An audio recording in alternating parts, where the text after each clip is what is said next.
ঢাকা কুয়াকাটা মহাসড়কের পাশেই পটুয়াখালীর কলাপাড়ার পাখিমারা গ্রামে ২০১৪ সালের ২৯ ডিসেম্বর স্থাপন করা হয় দক্ষিণ এশিয়ার একমাত্র পানি জাদুঘর।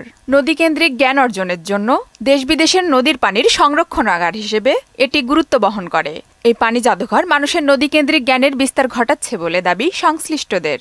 পরিবেশ এবং নদী যদি না থাকে তাহলে মানুষ তার সভ্যতা হারিয়ে ফেলবে, কারণ এই দেশ নদীকেন্দ্রিক সভ্যতায় গড়ে উঠেছে আদিকাল থেকেই।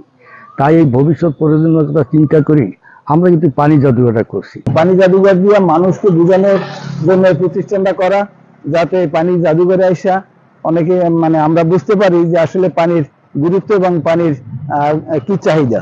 অ্যাকশনএইড বাংলাদেশের উদ্যোগে এবং বেসরকারি সংস্থা আভাসের সহযোগিতায় জাদুঘরটি নির্মাণ করা হয়। এর পরিধি বাড়াতে সরকারের সহযোগিতা চেয়েছেন উদ্যোক্তারা।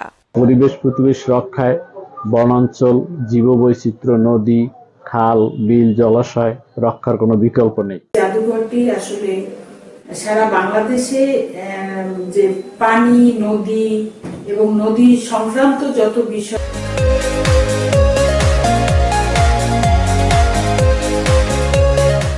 অনেক তথ্য উপাত্ত নিয়ে এই পানি জাদুঘরটি তৈরি। সরকার নতুন করে উদ্যোগ নিতে পারে নদীগুলোকে পুনঃখনন করার জন্য এবং সংরক্ষণ করার জন্য। নদীকেন্দ্রিক বাংলাদেশের মানুষের ভবিষ্যৎ জীবন ও জীবিকা এবং দুর্যোগ মোকাবেলা বিষয়ক ধারণা দিতে এ জাদুঘর গুরুত্বপূর্ণ ভূমিকা রাখছে।